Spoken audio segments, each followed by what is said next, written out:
BFM Business et Tech Co présente Tech Co, la quotidienne. François Sorel.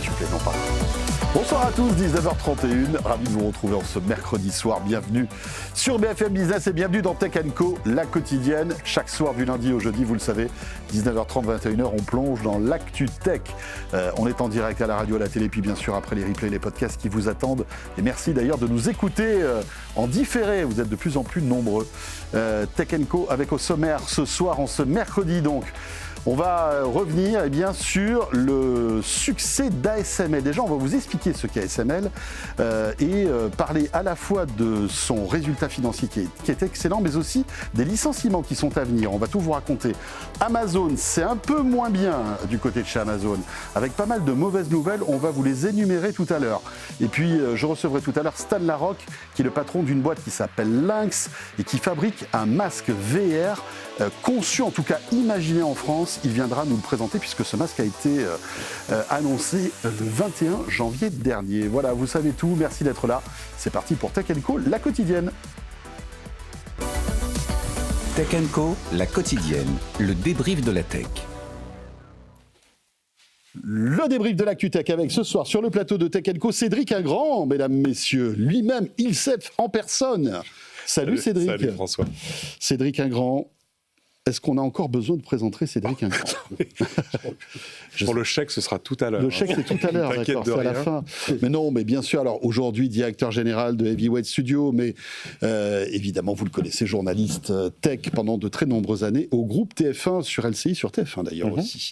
À tes côtés, c'est Tristan Nitto. Bonjour Tristan. Bonjour. Directeur associé commun numérique et anthropocène chez Octo Technologies. Et puis surtout, il y a quelques années, on peut dire quelques mois à peine, le patron de la fondation Mozilla, c'était en Europe. Voilà, c'est exactement. Tu vois, t'as fait un plus petit chèque, toi. C'est vrai, oui. Arrêtez, oui, qui a encore des chèques ? Arrêtez avec les chèques, s'il vous plaît. On est dans Tech Co, on est passé voilà, c'est ça, au numérique. Et puis nous avons Yves Maître avec nous ce soir. Bonsoir Yves. Bonsoir. Yves Maître, operating partner Jolt Capital, anciennement chez Orange, le patron de HTC aussi il y a quelques années, fin connaisseur de tous ces rouages de la tech que tu nous racontes et que tu nous expliques toujours avec beaucoup de plaisir. Merci d'être là. On va commencer par ASML et des résultats records, encore une fois, pour ASML, notre pépite européenne. Ce fabricant néerlandais d'équipements pour semi-conducteurs surfe sur la demande de matériel nécessaire au développement de l'IA, forcément. Le groupe enregistre près de 10 milliards d'euros de bénéfices nets en 2025. C'est donc sa 13e année consécutive de croissance des ventes. Et pourtant, dans la foulée de ces résultats, le groupe annonce 1700 suppressions de postes. Erwan Maurice nous raconte tout ça. Le directeur général du groupe s'en réjouit. 2026 sera une nouvelle année de croissance pour ASML qui conclut son exercice annuel sur des ventes 2 fois supérieures aux attentes, à plus de 13 milliards d'euros au 4e trimestre, soit plus du double que le trimestre précédent. Le fabricant de machines indispensables au développement de puces dernière génération surfe sur des prévisions optimistes quant à l'avenir de l'IA. Les voyants étant tous au vert, les géants de la tech multiplient les commandes de matériel. ASML est le premier à en récolter les fruits, tiré par un marché chinois toujours très dynamique. En revanche, pour les salariés, pas de célébration. La direction va supprimer 1700 postes, soit 4% des effectifs, essentiellement aux Pays-Bas et aux États-Unis, car ASML doit être plus agile, défend son directeur financier, qui assure que ce sont les fournisseurs qui réclament des simplifications des process. Voilà, alors, information, la première, c'est que ASML se porte très bien, forcément porté par, on va dire, l'explosion aujourd'hui de la demande des puces. Et pour expliquer ce qu'est ASML, en fait, c'est eux qui font les machines qui, après, impriment les processeurs. Si vous voulez, c'est un peu, comment expliquer, à l'époque de l'imprimerie, les presses, quoi, en quelque sorte. Alors, c'est un petit peu plus compliqué quand même chez ASML. C'est même les machines industrielles les plus compliquées de l'histoire de l'humanité, à peu de choses près. C'est vrai. Avec un vrai savoir-faire. Et c'est quand même assez savoureux. Et alors qu'on dit que, évidemment, on perd de l'industrialisation en Europe, qu'on n'est pas bon dans plein de domaines, il faut savoir que si aujourd'hui, des boîtes comme, je ne sais pas moi, Apple arrive à fabriquer des processeurs de silicone, si Qualcomm arrive à fabriquer ses processeurs, etc. Enfin, tous les géants taïwanais, les Nvidia, etc. C'est entre autres grâce à ASML. C'est ça qui est dingue. Il n'y a pas de marché du semi-conducteur, enfin à haute performance, sans ASML. Ça n'existe pas. Et c'est amusant parce qu'en fait, c'est un acteur assez discret, parce qu'on parle toujours d'Nvidia, de Hynix, enfin des géants. Mais en dessous, dans la couche d'en dessous, c'est ASML. Alors en fait, la couche en dessous, ça va être des fondeurs, donc des gens qui ont des usines. Mais dans ces usines, le truc qui est vraiment à la pointe, c'est le matériel d'ASML. C'est ça. C'est un peu comme si, en fait, ils fabriquent des machines à lithographier, à imprimer les circuits. Après, il faut les produire, les utiliser, etc. Mais donc, oui, tu parlais de machines offset, c'est ça. Ils fournissent le matériel clé qu'on va trouver ensuite chez les fondeurs. Et puis, nous, on achète des machines chez Samsung, chez Apple, et on a oublié tout ça. À un moment, on nous disait « Ah oui, vous achetez des Intel dedans », parce qu'il y avait de la pub. Mais en fait, on achète des processeurs qui sont fabriqués par des fondeurs qui eux-mêmes sont équipés chez ASML. Ont besoin d'ASML. Tout en haut de la pyramide, tu as ASML, et c'est les seuls aujourd'hui à faire des machines aussi puissantes, aussi fines, et tous les progrès qu'on voit dans les processeurs, en fait, c'est permis en amont grâce à ASML. Parce qu'il y a cette course au nanomètre, on le voit, et d'année en année, on se rapproche en fait alors je crois qu'on en est à 2 nanomètres, là on vise peut-être 1,5 nanomètre dans les prochains mois ou les prochaines années, et en fait, le fait de faire on va dire des processeurs de plus en plus petits, ça a 2 intérêts, ça chauffe moins, bien évidemment, ça consomme moins d'énergie, et c'est pour ça qu'on a des téléphones de plus en plus performants. Finalement, Yves, en plus, c'est quand ces machines arrivent, en fait, quand je sais pas moi, les géants, les fondeurs, comme le disait Tristan, ont besoin de ces machines ASML, c'est monstrueux en fait. C'est monstrueux. C'est des trucs de dingue. Oui, ça fait je sais pas 50, 60 mètres, donc c'est énorme. Donc ça arrive en morceaux, c'est assemblé sur place. Et pour revenir à ce que vous disiez, le jour où les Chinois ont ASML, ils sont leaders mondiaux. Donc le problème des Chinois, c'est pas de faire des puces, c'est d'avoir des machines ASML. Et ce qu'on sait un peu moins, c'est que derrière ASML, il faut des optiques d'une précision incroyable. Et de nouveau, c'est un Européen, c'est Zeiss. Donc, je veux dire, derrière ASML, il y a aussi toute une chaîne de valeur ou une chaîne de sous-traitants qui sont majoritairement européens. Ouais. Donc, on voit bien que les choses, elles ne sont pas aussi simples. Et puis, derrière ASML aussi, il faut des gaz rares pour faire ça. Il faut mettre... Et c'est air liquide. Donc, on voit qu'on a toutes les briques pour faire ça. Il nous manque un peu les architectes, mais surtout, il nous manque le ciment. Et le ciment, ça s'appelle l'argent, quoi, j'allais dire, pour après mettre tout ça en place et faire vivre la chose. Donc, oui, c'est quand même... Ça fait plaisir. Bon, mais maintenant, c'est pas avec le plaisir qu'on arrive à gagner cette bataille. Mais qu'est-ce que ça veut dire, d'un autre côté, ces bons résultats de cette société? Ça veut dire que les investissements pour ces chipsets, donc pour l'intelligence artificielle, continuent d'augmenter. Ça veut dire que les gens qui sont à la base de l'intelligence artificielle et les investisseurs sont extrêmement optimistes sur la croissance moyen terme et long terme de l'intelligence artificielle. Parce que quand on commande une machine ASML, c'est pas comme quand on commande une voiture. On l'a pas au bout de 4, 5 ou 6 mois. On l'a au bout de 4, 5 ou 6 ans, peut-être pas tout à fait, mais c'est en années que ça se compte, parce que les carnets de commandes... C'est du sur-mesure, en fait, à chaque fois ou pas? Alors, il y a des choses de base. La lithographie, c'est de base. Mais en fonction des secrets de production de chacun des grands acteurs, entre autres TSMC, oui, il y a des choses absolument spécifiques à chacun d'entre eux, entre autres TSMC qui sont pas communiquées et qui appartiennent d'ailleurs, j'imagine, à TSMC. Mais comment ça se passe en fait? TSMC va donner un cahier des charges à ASML pour fabriquer en fait la machine que TSMC veut. C'est comme ça que ça fonctionne? Ou c'est ASML? Alors peut-être que tu n'as pas la réponse en fait. Je sais pas. Hein. Là on dirait que je parle au patron d'ASML. Mais j'aimerais comprendre un peu. On est quand même à la limite de la recherche. Hein, je veux dire, ce qu'on appelait avant le bureau des méthodes. C'est-à-dire que il y a une volonté de faire quelque chose, et la volonté, elle est simple, c'est toujours d'être à moins de nanomètres possible. et les équipes travaillent ensemble. C'est de la collaboration. C'est pas l'un qui dit fais ça, espèce d'abruti, et puis envoie-moi la facture. Ça se passe pas tout à fait comme ça. Ou ça, c'est peut-être dans les films. Dans la réalité, les gens ils travaillent ensemble. Ils ont des problèmes qui soumettent, et les deux progressent. Et voilà. Et il n'y a pas que TSMC. Il y a aussi Samsung qui se fournit chez ASML.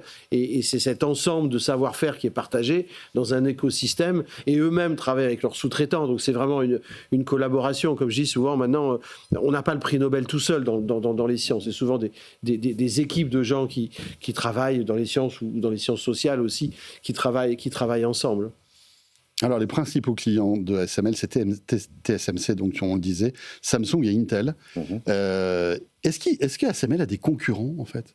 Est-ce qu'il y a d'autres boîtes ? C'est compliqué, parce que Yves l'expliquait. Enfin, c'est-à-dire qu'une machine d'ASML, c'est l'essence du concentré de l'état de l'art de plusieurs disciplines à la fois, c'est-à-dire de l'optique, de la chimie.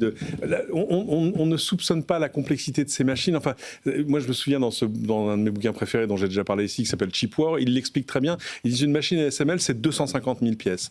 Pour que la machine fonctionne, il faut donc que les 250 000 pièces fonctionnent en même temps. Ça veut dire que le taux de panne de chacune de ces pièces doit être quasi astronomique, parce que sinon, il y aura toujours une pièce en panne et la machine c'est comme un avion, quoi, en fait. C'est pire qu'un avion. C'est pire qu'un avion. Et c'est pour ça que c'est très difficile de dire, tiens, les États-Unis vont faire leur ASML ou la Chine va faire son ASML. C'est parce qu'il faut maîtriser tant de choses et tant de fiabilité pour que tout ça fonctionne que pour l'instant, personne n'a réussi à faire son propre ASML. Pourtant, je pense que c'est pas la volonté qui manque. Mais derrière, on a quand même des gens qui sont concurrents, mais qui ont des wagons de retard quand même. Donc ils savent graver à 7 nanomètres et ça coûte beaucoup moins cher, ils sont plusieurs à le faire, etc. Mais si on veut vraiment faire de la pointe, si on veut sortir les derniers GPU, etc., là, il faut que ça soit des transistors tout petits, donc il faut un niveau de lithographie absolument incroyable, et à ce moment-là, il n'y a plus de concurrence. Il y a ASML et c'est tout. Mais sur des choses plus cheap, plus ordinaires, on n'est pas obligé de passer par ASML. Mais c'est pas là où on a des grosses marges. Là, à ce moment, on est beaucoup plus dans un truc de commodité. Tu vois, c'est beaucoup moins intéressant au niveau du business, quoi. Les choses plus cheap. Un GPU, tu vas le vendre 50 000 balles. Ouais. Là, oui, tu te donnes du mal pour le faire. Alors que pour acheter un composant que tu mets dans une machine à laver, tu as plusieurs boîtes qui savent faire, et là, les prix, ça se compte en centimes, quoi. Ouais, évoquer ce sujet avec cette notion de plus cheap, c'est presque un jeu de mots de geek, quoi, finalement. C'est cheap, c'est HCP ou c'est HEAP, finalement? Non, c'est des chips, mais pas cheap. C'est des chips, mais pas cheap. Voilà la blague de geek. À 19h43, elle est là. Elle est un peu cheap, cette blague. La boucle est bouclée. Juste un truc un peu rageant quand même. On se rend compte qu'on a une pépite incroyable en Europe et on n'arrive pas à se mettre d'accord pour fabriquer des chipsets de cette qualité en Europe. C'est quand même paradoxal, non? En plus, ce qui est d'autant plus paradoxal... Non, mais on est d'accord avec ça. C'est hyper rageant. Non, mais c'est pire que ça. Parce qu'en dessous, la grammaire, l'écriture de ça s'appelle ARM. Okay, c'est une architecture qui s'appelle ARM. Okay, donc, si tu as ARM, si tu as ASML et si tu as de l'air liquide, je veux dire, normalement, il y a à peu près tout pour faire un bon gâteau. Okay, et ben, il nous manque le four, quoi. C'est quand même vraiment con. Et donc, on est obligé de livrer au boulanger qui lui, a le four. Et lui, il fait un fric fou et il nous dépasse largement et on se retrouve à la traîne. Mais Tristan, tu ne trouves pas ça, excuse-moi, mais incroyable? D'autant qu'on avait le savoir-faire du côté de Grenoble, avec le nom m'échappe, mais ST Micro. Voilà, ST Micro. ST Micro qui est toujours là. Oui, qui est toujours là, mais qui s'est fait petit à petit déposséder de cette technologie. Peut-être que aussi à Taïwan, ils ont été moins regardants.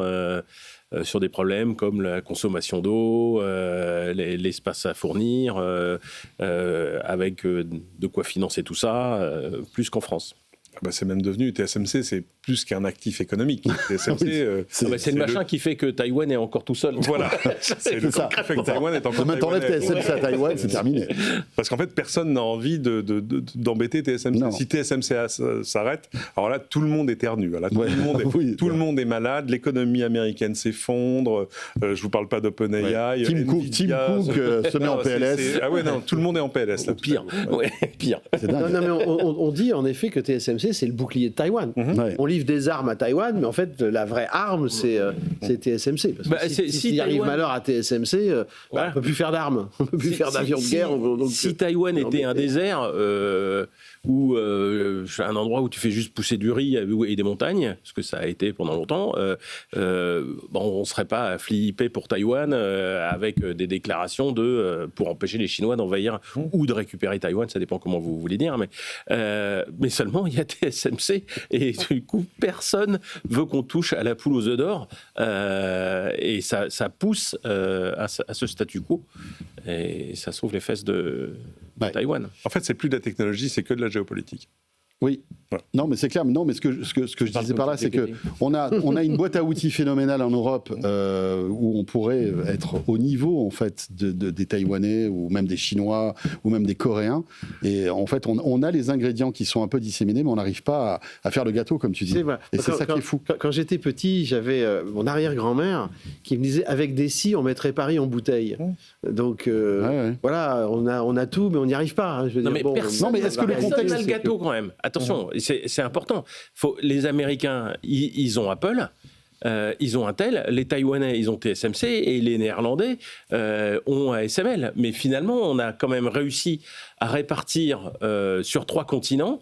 Oui, ce qui est l'essentiel de l'industrie. Mais elle est répartie, elle est mondiale. Dans ce contexte géopolitique incertain, c'est le moins qu'on puisse dire pour rester poli, est-ce qu'on ne pourrait pas se poser la question et se dire, tiens, voilà, on est dans un moment où une souveraineté technologique devient véritablement importante.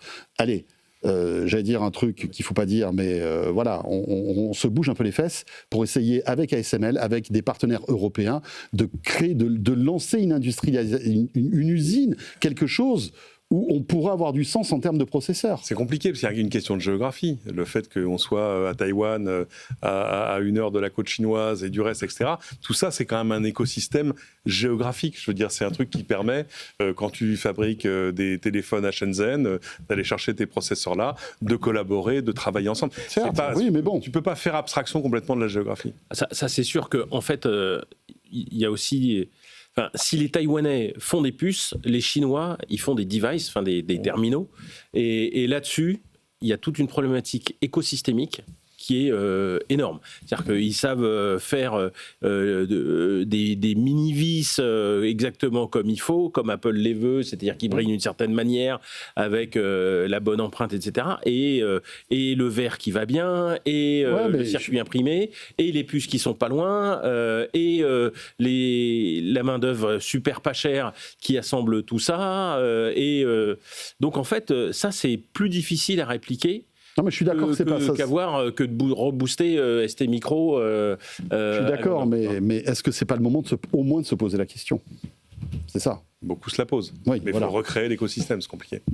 Sur les 1700 suppressions de postes, c'est un peu malheureux dans le sens où les résultats d'ASML sont excellents.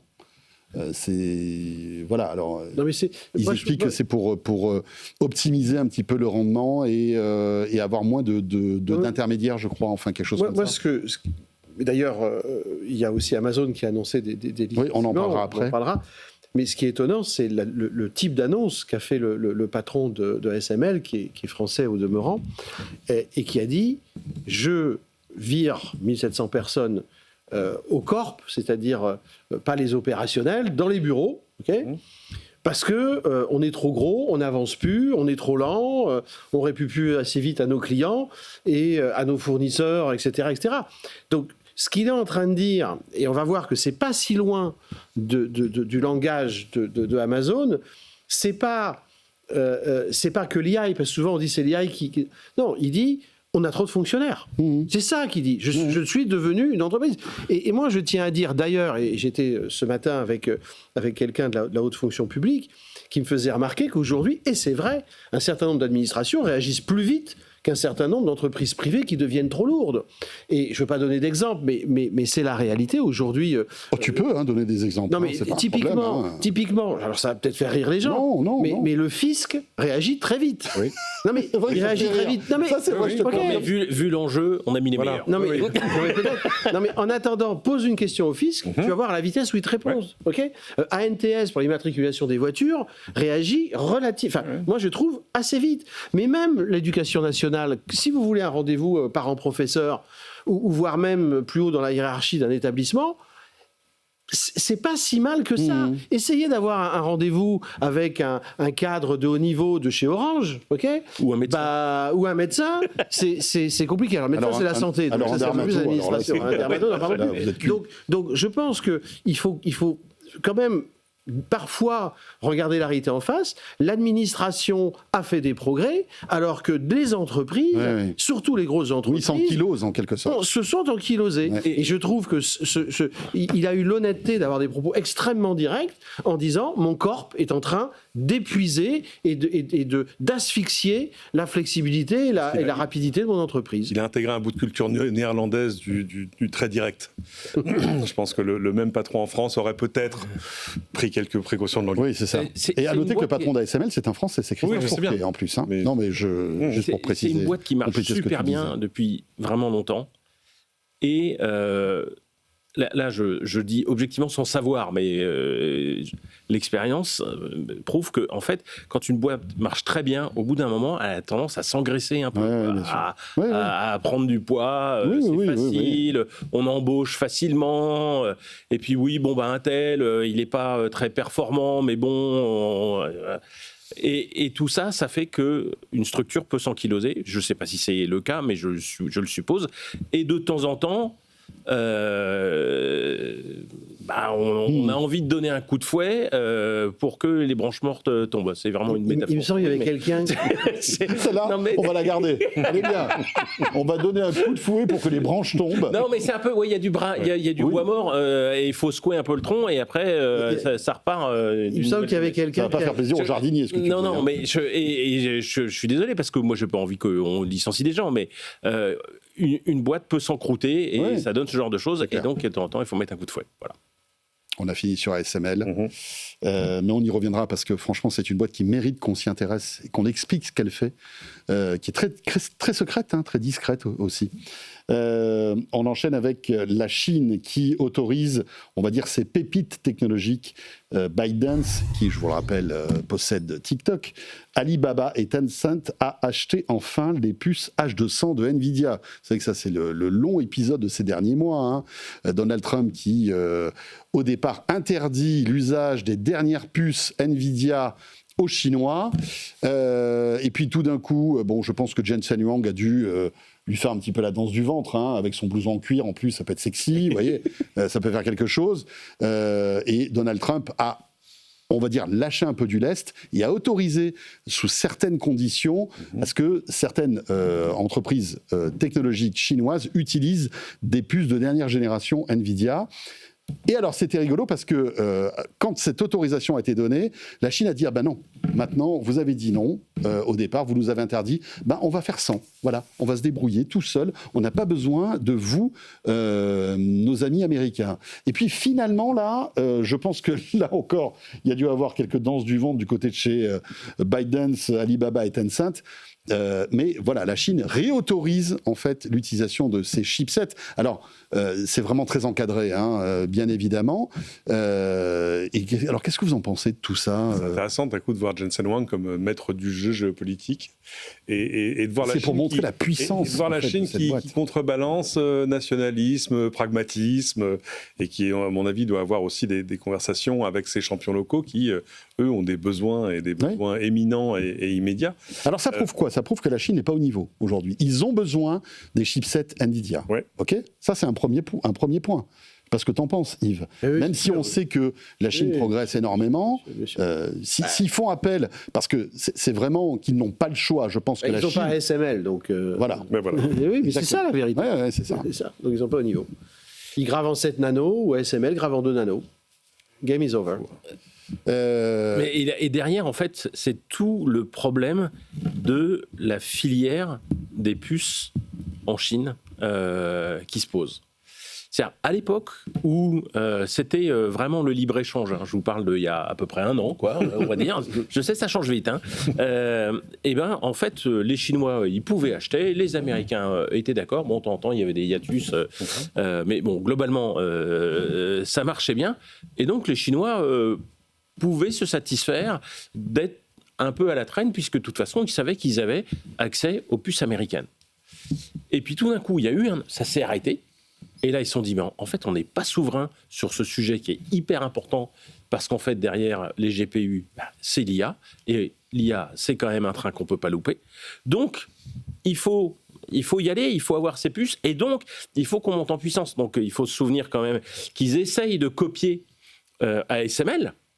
Ils ont embauché des anciens d'ASML pour essayer de rattraper ASML et de fabriquer, avoir la technologie pour fabriquer des GPU de qualité. Mais tout ça, ça prend des années. Et là, bon, ça y est, ils sont partis, ils ont fait des investissements, ils essayent de copier, etc. Tout va bien. Et tout d'un coup, il y a un nouveau coup d'arrêt qui est Trump qui fait « Ouais, bon d'accord, vous pouvez les avoir ». Alors, mais c'est hyper vicieux en fait, et c'est exactement la raison pour laquelle finalement. C'est la stratégie où il excelle d'ailleurs. Voilà, c'est-à-dire il est toujours à prendre les gens. Il souffle le chaud et le froid. Exactement, à contre-pied tout le temps. Et alors donc, est-ce que ça vaut le coup que les Chinois continuent leurs investissemment souverains pour rattraper ASML etc. ou pas, ASML et les GPU Nvidia. Ou pas, puisque maintenant, à nouveau, on peut en disposer.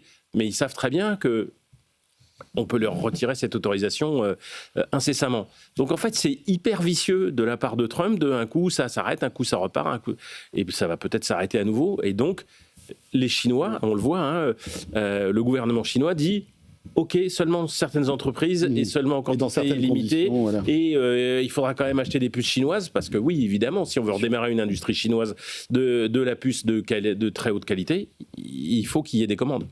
Non, mais d'abord, il y a ce souci-là. Après, sur le fait de dire ce sera régulé, il y aura... Ouais, ça passera par la douane et puis le douanier, quand il y aura une palette, il la laissera passer parce qu'il sera pris, il aura une occupation. Donc, une fois que c'est ouvert, c'est ouvert. Je veux dire, en Chine, c'est soit c'est fermé, soit c'est 0, soit 1. La Chine, elle est duale. Okay, donc, pour moi, ils ont ouvert.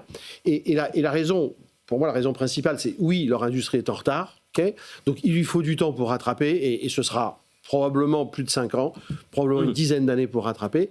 En attendant, ils ne peuvent pas perdre sur l'intelligence artificielle. Bien sûr. Donc ils sont obligés, et ils vont en importer beaucoup plus que ce qu'ils ont prévu, mais ils s'en fichent. Et pourquoi ils en ont besoin d'énormément ? Parce que d'abord, ils sont 1,3 milliard. D'accord ? Donc, il y a beaucoup de gens en Chine, tous les gens sont sur l'intelligence artificielle. C'est fini les applications, j'allais dire. Et après, ils ont des verticales comme la robotique, comme la médecine, comme les voitures autonomes, etc. etc. Donc, ils ont besoin de tout ça. Et s'ils ne l'ont pas, les Américains leur en fournissent. Alors, on fait un peu la moue, on monte les muscles, et puis à la fin, donne-les-moi quand même, quoi. Ouais. Et puis ça prouve aussi que les relations entre les États-Unis et la Chine ne sont pas si mauvaises que ça. Business is business. Business is business. Oui, mais rappelons qu'il y a encore quelques mois, il n'y avait même plus de business, quoi. C'était vraiment beaucoup plus tendu. Oui, mais j'ai coupé aussi les terres rares. Tu me coupes ça, je te coupe les terres rares. Je te donne les terres rares, tu me redonnes ça. Redevenons déraisonnables. Voilà. Je t'aime, moi non plus. Eh bien, ça sera la phrase finale de cette première partie du débrief de la tech de ce mercredi soir, Yves. Yves Maître, Cédric Ingrand, Tristan Nitto. On revient dans un instant, quasiment 20h, petit break et le retour de Tech & Co, la quotidienne sur BFM Business. À tout de suite et merci d'être là. Tech & Co, la quotidienne sur BFM Business. Tech & Co, la quotidienne, le débrief de la tech. Voilà, 20h02 en ce mercredi soir, en ce 28 janvier, Tech & Co, la quotidienne. Encore une demi-heure de débrief avec ce soir sur le plateau de Tech & Co. Cédric Ingrand, Tristan Nitto, Yves Maître. Et je vous propose de nous intéresser encore une fois à l'intelligence artificielle et à cette annonce de SoftBank qui envisagerait d'investir, écoutez bien, 30 milliards de dollars supplémentaires dans OpenAI. Voilà. Alors, ces discussions entreraient dans le cadre d'une levée de fonds qui pourrait valoriser OpenAI, écoutez bien, à 830 milliards de dollars. Voilà, c'est tellement stratosphérique qu'on n'aurait même plus à se rendre compte de ce que ça représente. Mais il faut savoir que malgré tout cela, malgré le succès de ChatGPT qui est indéniable, des centaines de millions d'utilisateurs par semaine, je crois que c'est 800 millions. 800 millions, ils ont annoncé il y a 2 mois déjà. Voilà, donc peut-être qu'on est sans doute plus. Voilà, malgré tous ces utilisateurs, OpenAI boit la tasse, ne gagne pas d'argent, enfin en gagne, mais est loin d'atteindre l'équilibre financier, même si ses revenus sont en hausse depuis ces dernières années. Mais bon, voilà, il y a eu quelques accords avec de grandes entreprises. Il y a aussi l'abonnement ChatGPT+, qui coûte $20 par mois. Et même s'il y a quelques millions d'utilisateurs, vous vous rendez compte, pour combler en fait ces dépenses qui sont phénoménales. Mais enfin, l'actualité du moment, c'est donc cette injection de 30 milliards de dollars par SoftBank dans OpenAI. Yves, qu'est-ce qui se passe ? Waouh, on peut y passer du temps. On va essayer d'être rapide et concis, ce qui n'est pas forcément facile parce que c'est assez compliqué. La première chose d'abord, c'est comment ça se fait qu'une annonce sort alors que c'est le début des discussions. Ça veut quand même dire qu'il y a quelqu'un qui avait intérêt à ce que cette annonce sorte, et c'est soit pour plomber le machin, soit au contraire pour l'accélérer. Donc on va prendre les deux versions. Première version, je veux le plomber. Imaginons que ça ne marche pas. C'est-à-dire que OpenAI se retrouve dans une situation où il n'arrive pas à lever des fonds. S'il n'arrive pas à lever des fonds, ça va être très compliqué pour sa survie parce que, comme tu le mentionnais, il va gagner un peu d'argent, mais pour gagner cet argent, il est obligé d'en dépenser beaucoup plus, où ses concurrents ont, eux, les moyens de les dépenser. Donc l'équation, elle est irréalisable, en fait, aujourd'hui. Ils n'ont qu'une option, c'est de lever des fonds.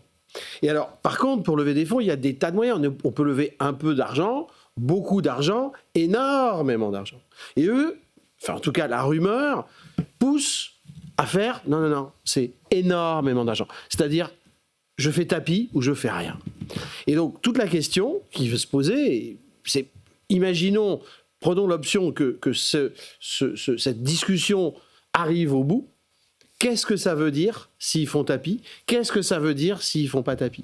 Et je pense que là, il y a... Mais quand tu dis tapis, ça veut dire qu'on prend SoftBank qui investit ses 30 milliards dans OpenAI, ok ? OpenAI les dépense. Non. Si SoftBank met 30 milliards, ça veut dire que d'autres vont mettre de l'argent. Ça veut dire qu'ils vont à peu près avoir 100 milliards de cash. Okay. 100 milliards d'argent dans la banque. Tu veux dire par là que ça, c'est la première annonce d'une succession d'autres qui vont arriver, c'est ça ? SoftBank ne peut pas mettre 100 milliards tout seul, 30 milliards tout seul. Ils ont déjà mis 41, ils vont en rajouter 30, mais quand tu mets de l'argent dans une entreprise, tu la mets ensemble. Tu ne prends pas le risque tout seul. Okay. Donc, et tu sais que s'ils en mettent 30, d'autres vont en mettre à peu près 70, c'est les ratios. Donc il va y avoir 100 milliards de cash sur la table, si ça marche. Et quand tu as 100 milliards de cash dans ton entreprise, là, il y a un certain nombre de choses qui vont se passer, non seulement dans ton entreprise, mais dans tout l'écosystème qu'il y a autour. Et c'est cette chose-là qui est intéressante à regarder, si on imagine que cette hypothèse est bonne. Alors, mais 100 milliards, mais est-ce que ça ne règle pas les problèmes ? Parce que c'est du cash, c'est beaucoup de cash pour OpenAI, mais ils vont en brûler de plus en plus. Moi, la question que je voulais poser, c'est ça fait combien de semaines de survie, en fait ? Parce que c'est un peu non, ça, mais c'est quoi. ça, enfin, c'est ça, j'exagère à peine. C'est-à-dire qu'ils claquent tellement pour fournir leurs services que en entraînement, en inférence, combien de temps ils gagnent ? J'ai entendu dire qu'ils dépensaient 1 milliard par mois. Oui, ben ça fait 100 mois. Oui, 100 mois, ça fait 9 ans. Mais c'est pas tant. Sauf si. Enfin non, sauf qu'il y a une accélération. Non, sauf qu'il y a une accélération. C'est peut-être 1 milliard aujourd'hui par mois. Peut-être que dans 6 mois, ça sera 2 milliards par mois. Au moins. On sait pas. Au moins. Mais surtout, ça veut dire que derrière, il va pouvoir aller en bourse. Donc il va relever en bourse. Encore. Et puis, d'un autre côté, il va avoir 2 actionnaires stables. Il va avoir Microsoft qui va se retrouver toujours avec une vingtaine de pourcents parce qu'il va être un petit peu dilué. Et puis SoftBank qui va se retrouver aussi avec une vingtaine de pourcents. Donc il va être beaucoup plus fort pour faire son IPO, pour aller en bourse. Non mais on est chez les fous. On est chez les fous. Non mais on est chez les fous. Ouais, non, mais, je comprends tous les gens qui, par exemple, ont raté Google. C'est vrai que c'est dur de se dire, flûte, je suis un investisseur, je suis Miles Hutchison, qui est un garçon très intelligent, mais qui a déjà fait d'énormes erreurs dans son passé récent. Et puis surtout, SoftBank, ils ont un côté tout sur le rouge. Ouais. Et là, c'est vraiment tout sur le rouge. Ouais. Parce que vraiment, il faut y croire. Parce que même s'il y a 100 milliards sur la table, ça ne me détaille pas quel est le modèle économique d'OpenAI. J'entendais un investisseur hier qui disait, non mais attendez, on est en train de marcher sur la tête et de développer des capacités de data center absolument folles à la poursuite d'un éventuel produit futur qui tout à coup réaliserait le modèle économique de l'ensemble. Alors il faut comprendre, c'est vrai que dans tous les précédents qu'on a en termes d'infrastructure, c'est-à-dire la fibre ou le chemin de fer, c'est dur de se dire combien faut-il construire. En fait, il faut en construire trop pour s'apercevoir qu'on en a fait assez. Donc il y en a toujours un peu trop. Les chemins de fer aux États-Unis au début du XXe siècle, il y en avait 2 fois trop. Il y en a 50% qui ont été utilisés. Tu sais bien qu'il y a combien de temps on a eu de la fibre noire construite en surcapacité au début des années 2000. Bon, finalement, on a quand même raccroché les wagons, on a fini par les utiliser. Mais là, le truc de Sam Altman, c'est de dire j'ai besoin de 1500 milliards de dollars pour déployer quelque chose dont on ne sait pas à quoi ça peut servir. Mais le même investisseur disait aujourd'hui, tous vos petits prompts là, de consommateurs, c'est 5% de la capacité des data centers qui existent déjà aujourd'hui. Si on rationalisait tout, on mettrait tout, Gemini, etc. et les autres, dans un data center et ça marcherait. Le reste, 60%, c'est l'apprentissage des futurs modèles, mais dont on comprend qu'on est dans un truc très expérimental, qui est à la limite de la sorcellerie, oui, parce qu'en fait, on ne sait pas si ça va être vraiment mieux. Oui. On s'aperçoit que les versions successives sont en train de taper dans une sorte de mur un peu technologique. Plafond de verre. Une espèce de plafond de performance. C'est un peu ce que dit Yann Lequin, par exemple. Et du coup, quel est le modèle ? Et où personne ne paye. Alors, il y a Anthropic. Les concurrents, en plus, on est dans des situations différentes. Google a largement les moyens et gagne déjà beaucoup d'argent par ailleurs. Anthropic, ils sont plus modestes et ils sont concentrés sur les entreprises qui sont des gens qui payent. OpenAI, on a l'impression qu'OpenAI veut être tout pour tout le monde, demain, seul maître du monde, mais sans aucun modèle économique. Oui, je suis d'accord. C'est une manière de raisonner, qui est une manière absolument cartésienne, absolument logique, absolument économique de raisonner. J'ai rien à dire. Maintenant, je vais me faire l'avocat du diable dans l'autre sens. Et je vais mettre en place une autre manière de raisonner, qu'on peut juger complètement folle, mais qui n'est pas si bête que ça. C'est vraiment du gambling ou du poker. Je vais la prendre. J'ai déjà mis 41 milliards dans la boîte. Je suis SoftBank, j'ai déjà mis 41 milliards dans la boîte. Là, je sais que si je fais rien, je perds tout. Oui. Je perds mes 41 milliards et mais tout mon écosystème... Mais pourquoi il perdrait tout ? Parce qu'en fait, OpenAI n'y arrivera pas. Parce que OpenAI a besoin de fonds énormément, parce que justement, il consomme tout. Donc si je laisse la situation telle qu'elle est, le truc va dans le mur, je perds tout. Mais ça aussi, c'est le résultat du winner takes all. Si tu veux, c'est exactement ça. Au moment où la bulle pète, où les gens, où ça commence à devenir rationnel, il faut être premier, sinon t'es mort. D'accord. Et donc, tu continues de miser pour être sûr que, t'achètes ton ticket gagnant pour être premier, quoi. Voilà. Donc, je remets 30. Si je remets 30, je sais qu'il va y avoir 100. S'il y a 100, derrière, il y a une IPO, c'est-à-dire un marché boursier, et ça va être encore plus. Donc, soit je fais rien, et il y a de grandes chances que je perde mes 40 millions, soit je fais soit je fais tapis, et si je gagne, tu as raison sur le modèle économique, mais à ce moment-là, plus personne n'est capable de me suivre. Parce que plus personne ne pourra lever 100 milliards, ne pourra faire un IPO derrière. Et donc, si je pars dans la montée de l'escalade du Mont Ventoux ou de l'Alpe d'Huez, si j'arrive à prendre de l'écart, c'est fini. Je suis sûr d'arriver en haut. Mais non seulement j'arriverai en haut avant les autres, mais les autres vont mourir. C'est-à-dire qu'ils n'arriveront même pas en haut. Donc, le pari, c'est de dire, soit je perds 40 milliards, soit je perds 70 milliards. Mais si je gagne, parce que 40 milliards ou 70 milliards, de toute façon, je suis mort. Okay, dans les deux cas, je suis mort. Mais si je perds 70 milliards, j'ai la potentialité de gagner beaucoup plus. Et c'est d'ailleurs ce qu'a fait SoftBank avec Alibaba. Mais non seulement je gagne beaucoup plus, mais c'est plié. J'ai plus personne derrière moi. Tu élimines tous les concurrents potentiels. Tous les autres meurent. Mais il y a un risque, malgré tout, que malgré cette débauche de milliards, OpenAI n'arrive pas à trouver son modèle économique. Ça, on s'en fout. Au bout d'un moment, non, quand même. Mais non, regarde, Uber, je veux dire, on s'en fout. Il viendra un jour. Tant que tu es vivant, tu as une chance de gagner. Ouais. Quand tu es mort, tu n'as plus de chance de gagner. Donc c'est une autre mentalité. Dans les bronzés quand même. Toi et moi, on peut pas miser sur le physique, mais foutu pour foutu, sur un malentendu, ça peut passer. Ça peut passer, mais c'est une autre logique. Oui, enfin, c'est une autre logique. Il y a des dizaines de milliards ou centaines de milliards de dollars quand même. Hein. Mais attends. Et heureusement, c'est pas mon pognon parce que. Mais dans tous les cas de figure, et je veux pas faire un mauvais augure, mais même si ça gagne, les autres vont mourir. Oui, mais les autres, c'est donc quoi ça veut quand même dire qu'à un moment donné, ça peut tous casser la gueule. Oui, mais ça va. Mais ça me fera mal. Ça fera aussi mal à OpenAI. Mais eux, ils survivront. Ils sortiront de la bataille complètement amochés et ils remonteront. C'est une autre manière de penser. C'est vraiment une manière très très risquée. Mais ça a marché. Ouais. Quand tu regardes Uber, quand tu regardes, c'est quand même. Alors c'était pas les mêmes sommes, c'était pas les mêmes montants, mais c'est quand même des paris. Ça a quand même été des paris de dingue. Et en plus, ils avaient la législation contre eux. Et ils ont forcé le législateur. Donc on sait que ça peut marcher. Et c'est la carte qui joue, parce que s'ils jouent pas ça, ils sont. Je suis pas tout à fait d'accord avec toi. C'est que prenons l'idée. Uber, c'était quoi? C'était révolutionner le moyen dont les gens utilisaient des transports et notamment des VTC. On est d'accord? C'est un besoin concret, tangible. Okay, l'IA, aujourd'hui, on ne sait pas trop où on va. On utilise ChatGPT, certaines entreprises reviennent de leur idée, enfin en tout cas de leurs expérimentations avec l'IA. On ne sait pas si ça va véritablement apporter tout ce dont nous promettent toutes ces boîtes-là. Tu vois ce que je veux dire? Il y a quand même un risque. Moi, à titre personnel, je ne le vois pas. Qu'il y ait un risque financier, ça c'est autre chose. Le risque d'utilisation, mais combien des téléspectateurs ont utilisé aujourd'hui, dans leur vie, une intelligence artificielle? Allez, si je dis un tiers, je ne dois pas me tromper beaucoup, probablement plus. Non. Les voitures autonomes, les robots de demain, la médecine mais partout, la biologie, partout. On n'a pas complètement trouvé la killer app, quand même. Moi, c'est ce que j'essaie de dire, mais après, c'est vrai que évidemment, l'IA, elle est partout. Il y a quand même quelques fers au feu. Regarde, il y a des chances quand même que l'IA générative réinvente les moteurs de recherche.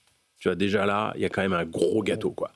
Il n'y a pas beaucoup de doutes sur le fait que l'IA générative est en train de révolutionner le développement de logiciels. Et ça, je le constate au quotidien. Travaillant dans une société de services et de conseil, je vois comment mes collègues, ils changent leurs habitudes et ils sont capables de faire des trucs qui étaient inenvisageables avant. Mais tu remarqueras qu'il n'y a pas d'économie derrière. Personne n'a gagné des milliards en vendant des outils de développement. Normalement, demande à Microsoft quand même. Oui, mais tu attires des gens dans ton écosystème, mais c'est pas comme ça que tu gagnes. Écoute, Claude, aujourd'hui, Claude Code, c'est incroyable ce que ça fait. Et ils vendent du token et ils gagnent des sous. Et vraiment, leur revenu explose parce que, en fait...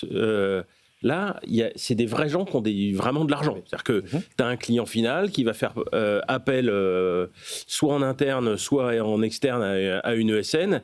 Et en fait, l'ESN se dit, moi, je prends 2 développeurs et je budgète tant sur Claude Code. Et là, c'est du vrai argent que tu fais économiser... parce que c'est du temps de développeur que tu vas faire économiser. Cet argent, une partie, tu peux le refiler à Anthropic. Donc, il y a un business model, il y a une marge. On est quand même dans le rationnel à ce niveau-là. Plus dans le rationnel, pas complètement dans le rationnel. C'est-à-dire qu'on n'est pas absolument certain que le développement assisté par IA, ça va absolument marcher. Mais je pense qu'on est en train d'apprendre.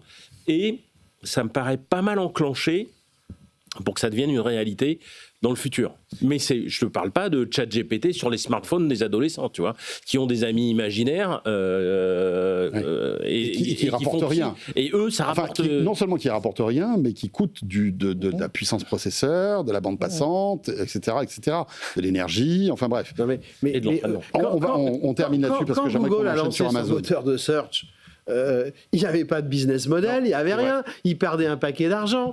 Aujourd'hui, 71% du chiffre d'affaires de Google, c'est de la pub. Qui pensait ça il y a 15 ans? Mais personne. Si on vous avait dit la pub, c'est le business model de Google dans le search, je pense que même les fondateurs, Sergey, etc., ils auraient regardé, mais oulala, lui, ça va pas, quoi. Il faut vite qu'il rentre chez lui.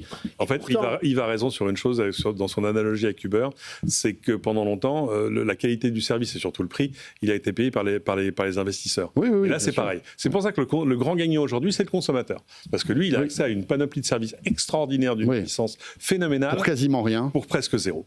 C'est clair. On va suivre tout ça de près, bien sûr, parce que ça va encore bouger dans les semaines qui viennent.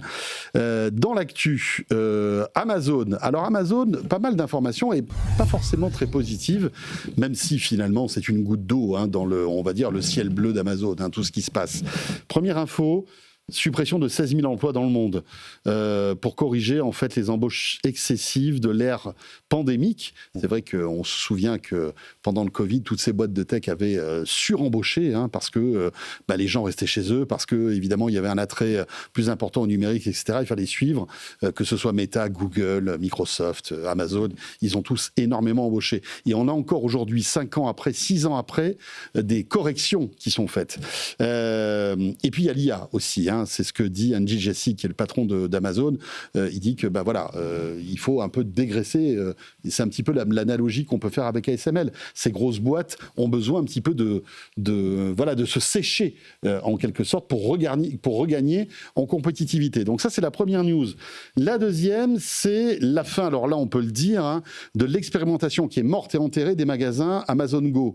Je ne sais pas si vous avez suivi ça. Peut-être que si vous êtes allé aux États-Unis ou même en Angleterre récemment, puisqu'il y avait même des magasins en Angleterre qui étaient équipés. Vous savez, c'est ces magasins hyper high-tech, issus presque de films de science-fiction, où vous rentriez comme ça, vous achetiez tout ce que vous avez, et puis vous ressortiez sans montrer quoi que ce soit, parce que vous étiez client Amazon, la caméra vous détectait, regardez ce que vous preniez, et vous payez directement avec votre compte Amazon. Voilà.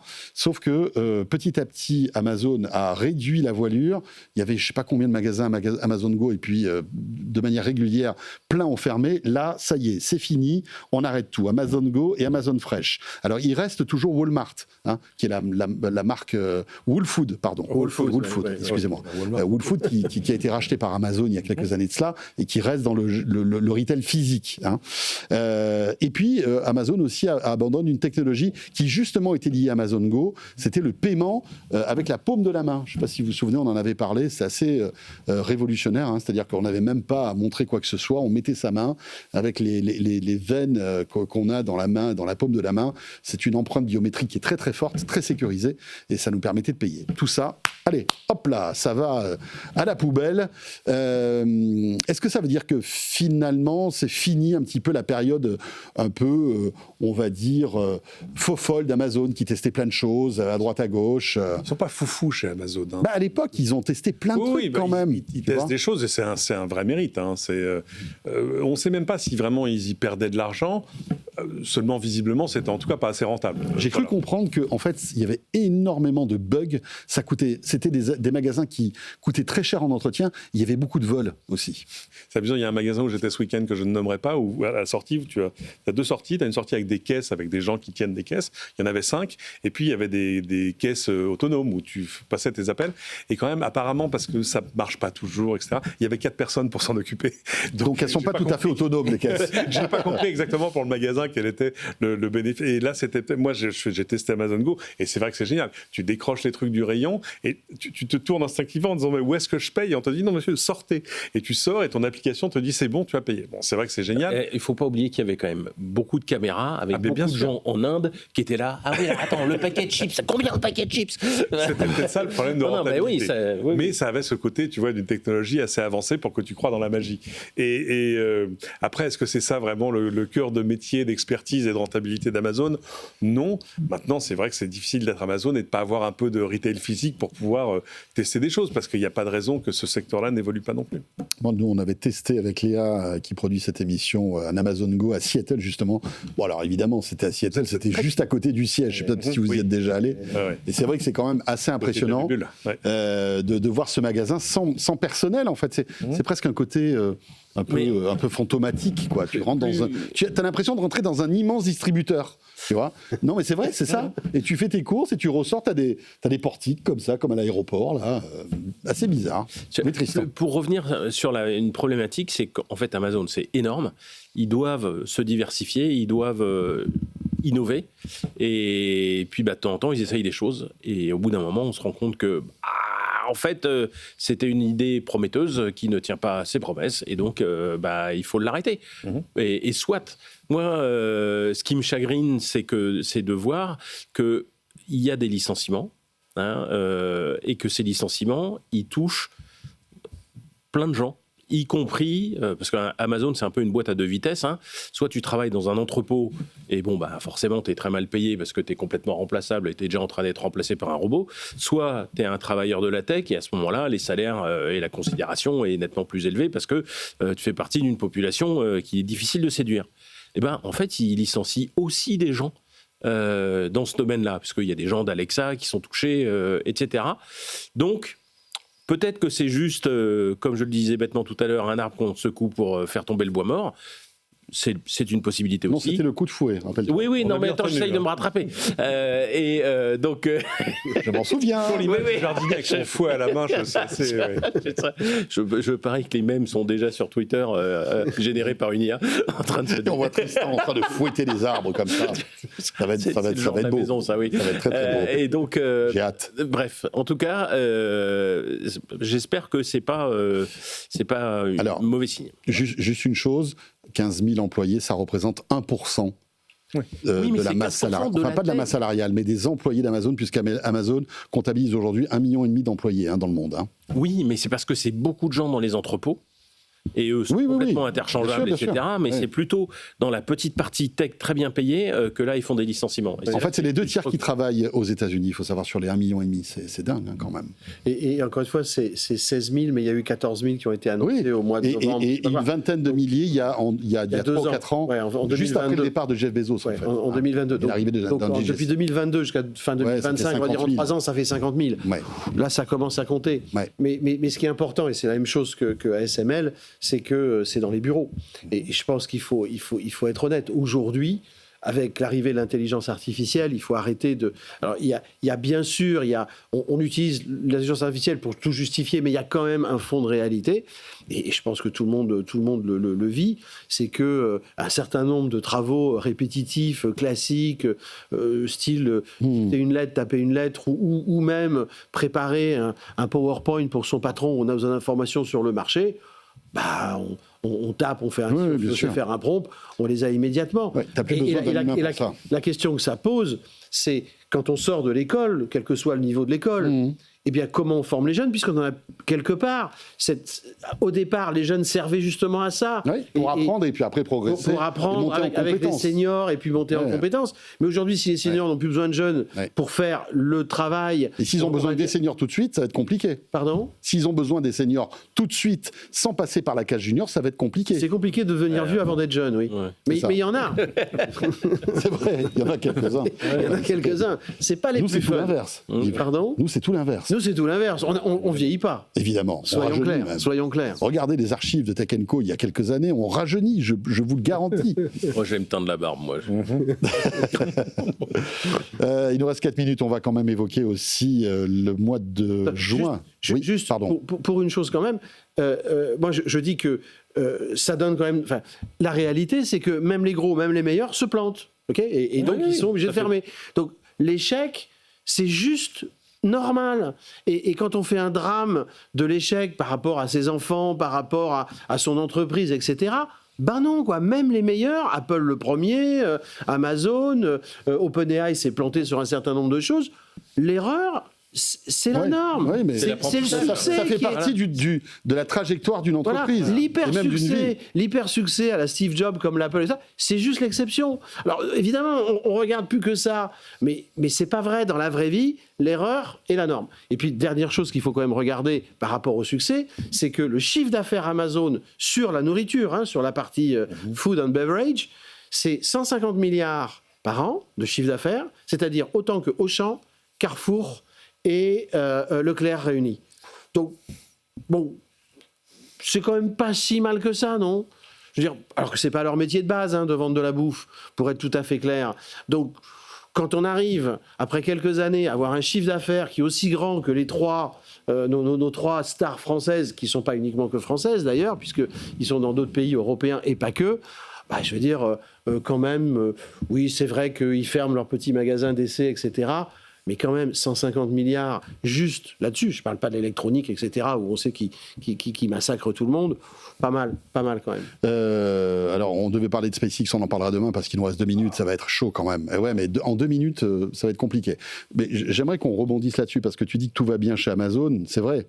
Mais on évoquait tout à l'heure les moteurs de recherche qui sont maintenant donc boost à l'IA générative, etc. On voit qu'Amazon est un petit peu discret sur ce domaine et on peut imaginer que ça va bouleverser la manière dont on va acheter les choses sur Amazon aussi. Est-ce qu'ils préparent ça pour la suite tu vois ce que je veux dire? Très rapidement, aujourd'hui, en effet, il y a une manière de visiter des sites web et d'acheter, c'est-à-dire tout le monde fait ça. Demain, ça va être des agents. Les agents, il va falloir que les sites web, entre autres les Amazon, attirent les agents chez eux, donc des robots virtuels. Okay, comment ils vont faire pour Amazon ou pour les autres? C'est la vraie question. On est d'accord. C'est la vraie question de tout le e-commerce. Comment, quand je vais dire « achète-moi une paire de chaussures », je vais aller chez Amazon. Cet agent, comment il sait qu'il va aller chez Amazon, ou qu'il va aller chez André, ou qu'il va aller chez Carrefour, ou qu'il va aller chez, je sais pas quoi, Decathlon? Ça, c'est tout un sujet. Parce que notre libre arbitre va être limité finalement, plus limité qu'aujourd'hui. Parce qu'aujourd'hui, tu vas acheter une paire de chaussures, tu vas sur Google, tu choisis Zalando, Vipi, etc., etc.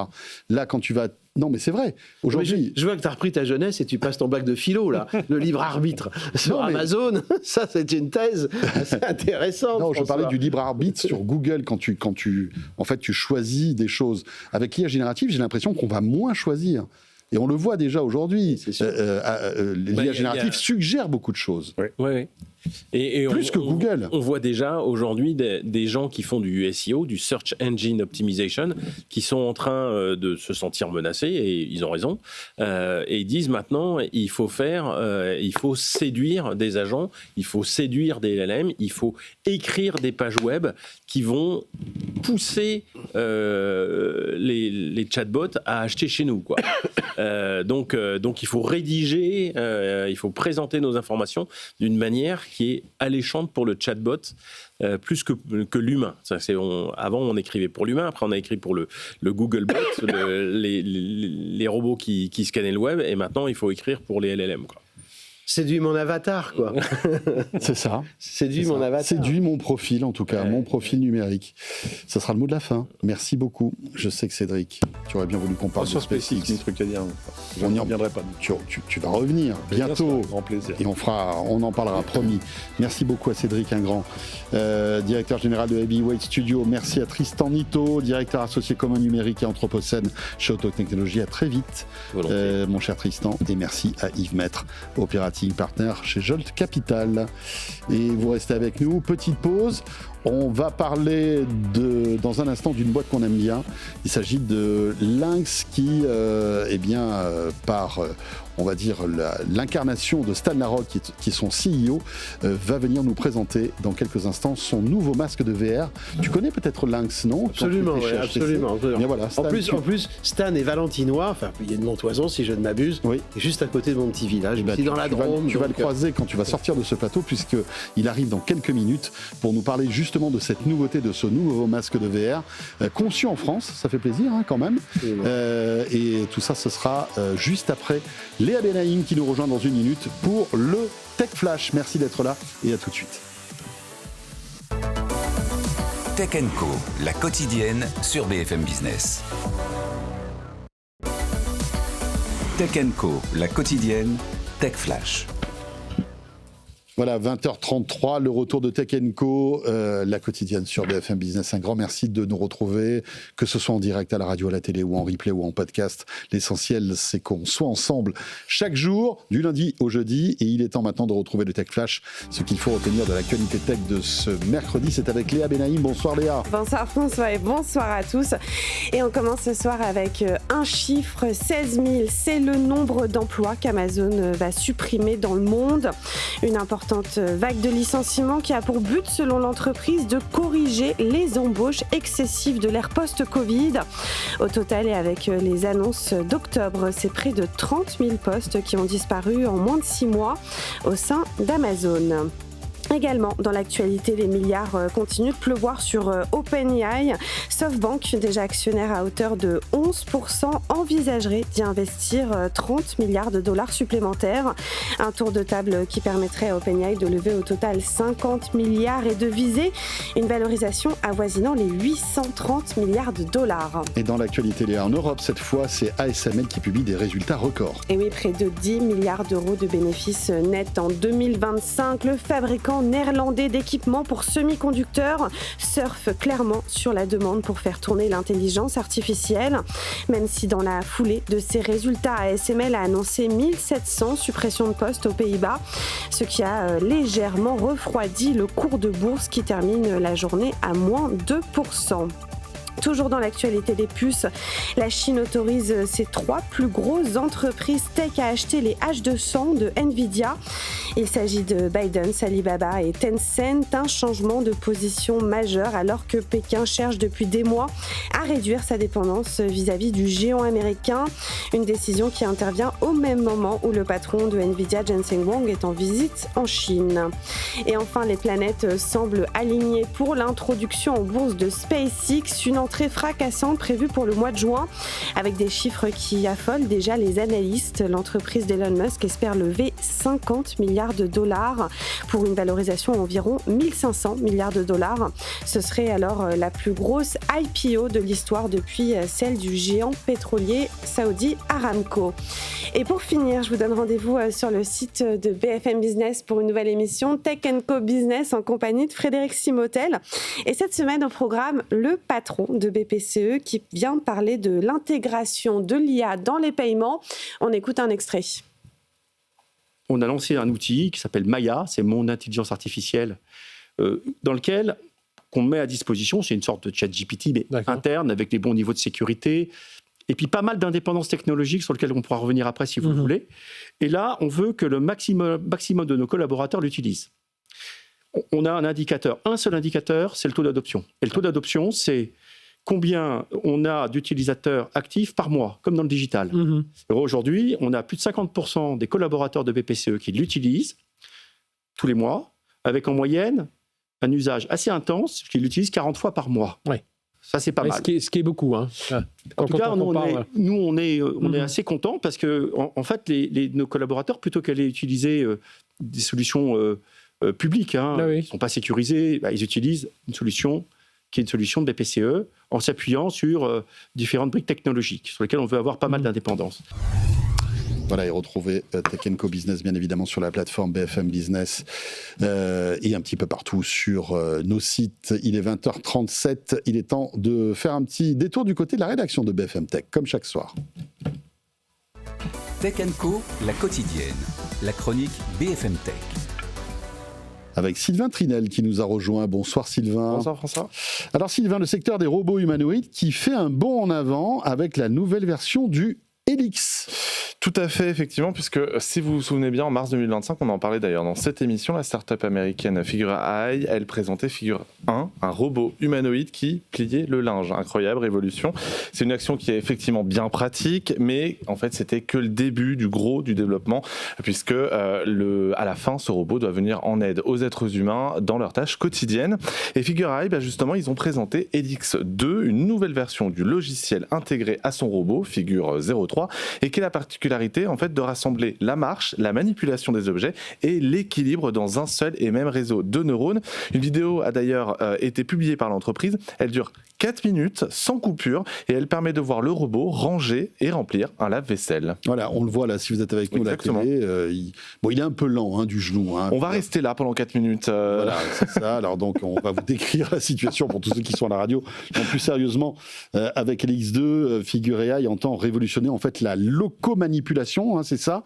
Qu'est-ce que c'est au juste ? Eh ben, c'est un peu l'objectif ultime de toutes les entreprises qui veulent concevoir des robots humanoïdes. Pour Figure Eye, il s'agit d'allier en fait le système 1 qui gère la perception des mouvements, le système 2 pour le raisonnement, avec le tout nouveau système 0 qui est la nouveauté du jour et qui apporte en fait l'équilibre et la coordination. Alors par exemple, je vais vous le montrer en plus avec la vidéo, c'est parfait.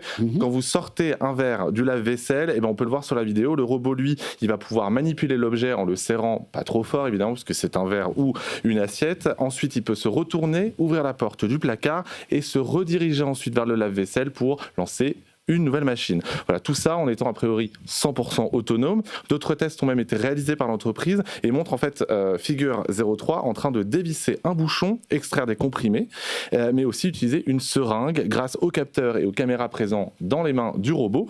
Alors évidemment, Figure n'est pas encore prêt de sortir. Le bruit qu'il fait et sa relative lenteur font qu'il s'agit plutôt d'une grosse démo technique qui est quand même impressionnante, je dois admettre, même si c'était un petit peu gênant de regarder ça pendant 4 minutes. Je l'ai fait, c'est très gênant. Mais effectivement, c'est quand même impressionnant de le voir se mouvoir avec autant de facilité. Oui, et après, il faudrait voir un petit peu les dessous de cette vidéo. Moi, c'est toujours ça. Hein, Ils promettent que c'est 100% autonome. Après... D'accord, donc il n'y a pas un gars avec une télécommande dans un coin en train de dire « Allez, on y va comme ça, tac, tac, tac ». C'est un plan fixe après. C'est pour ça un peu, vous savez, la démo Tesla qu'il y avait eu avec les Optimus qui faisaient des cocktails et puis derrière les rideaux, il y avait des gars avec des télécommandes. Qui doivent sortir à la fin de l'année 2027. Hein, mais voilà, c'est ça. Donc, il y aura peut-être un employé de Tesla dans nos maisons en fin d'année prochaine. Bon, en tout cas, Sylvain, dès que c'est prêt, vous m'en mettez un de côté ? Évidemment, bien sûr. Bien sûr. Le linge et changer de lave-vaisselle. Voilà, et puis Léa Benahim, notre productrice, aimerait bien avoir un dans son nouveau loft. Bien sûr. De 400 mètres carrés. Sûr, mais oui, pas facile. Peut-être 2 même. Oui, sûr, évident. Merci beaucoup Sylvain. Merci. Et si vous voulez en savoir plus, direction le site BFM Tech. 20h40, on va parler VR Made in France avec mon invité que vous connaissez si vous êtes un fidèle de Tech & Co. Tech & Co, la quotidienne, l'invité. Stan Larocque est le fondateur de Lynx. Il est avec nous sur le plateau de Tech & Co. Bonsoir Stan. Bonsoir. PDG de Lynx aussi. Oui. Lynx, rappelons-le, depuis quelques années, tu t'évertues avec ton équipe. Vous êtes combien chez Lynx aujourd'hui? On est 25. Vous êtes 25. Voilà. Basé dans le 19e essentiellement. On a aussi une personne à Taïwan, à Taipei, et une personne à Tokyo. À Tokyo, voilà. C'est ça. Et donc l'objectif depuis quelques années maintenant, c'est de repenser, de réinventer la VR en fait, hein, avec donc un masque que tu as développé, qu'on avait découvert il y a quelques temps de cela dans Tech & Co sur BFM Business. On est dans un contexte où la VR est un petit peu chahutée, puisqu'on voit que les lunettes connectées prennent un petit peu on va dire la lumière, hein, un peu moins la VR. On voit que même Mark Zuckerberg a ralenti sur les investissements, etc. etc. Quel est avant de rentrer dans le détail de ce que tu as annoncé là aux États-Unis il y a quelques jours de cela, quel est ton point de vue sur ce sujet? La VR est toujours aussi pertinente? Alors en fait, c'est vrai que la VR disparaît de l'actualité tech. On voit beaucoup moins le mot VR employé. Par contre, on voit beaucoup plus le terme réalité mixte, MR, Mixed Reality. Et en fait, la VR, c'est un sous-ensemble de la réalité mixte. Et donc nous, chez Lynx, on a été un des pionniers, en fait, il y a quelques années. Je ne sais pas qu'on a fait le Vision Pro avant de faire le Vision Pro, mais on a montré des choses en réalité mixte, justement, en mixant le réel et le virtuel, que personne ne faisait à l'époque. Donc on avait une longueur d'avance, et donc on a pu sortir cette version 1 il y a effectivement quelques années, j'avais pu en parler ici. Et là, très récemment, on a sorti cette version 2, qui est le meilleur casque de réalité mixte du marché. La VR, effectivement, est tragique pour Meta, notamment. C'est 100 milliards d'investissements, et je ne sais pas trop ce qu'ils ont à montrer en face de ça. Nous, on n'est pas du tout ni sur les mêmes usages, ni sur les mêmes ordres de grandeur. Oui, c'est clair. Quand on va dire Meta dépense des dizaines de milliards, toi, c'est quoi? C'est des millions d'euros, en fait. On va dire le ratio, c'est un peu ça? En fait, c'est encore pire que ça. Quand j'étais sur scène à San Francisco, où justement, j'ai fait la keynote un peu de révélation du produit, on a fait le calcul. Le budget annuel de Lynx, c'est 4 heures chez Meta. Voilà. En fait, la différence entre 1 million et 1 milliard, voilà, en fait, on a mis des chiffres en face de ça, et ça n'a rien à voir. Et donc, c'est pour ça aussi que nos marchés n'ont rien à voir. Ils ont essayé d'aller sur le consumer, sur le très grand public.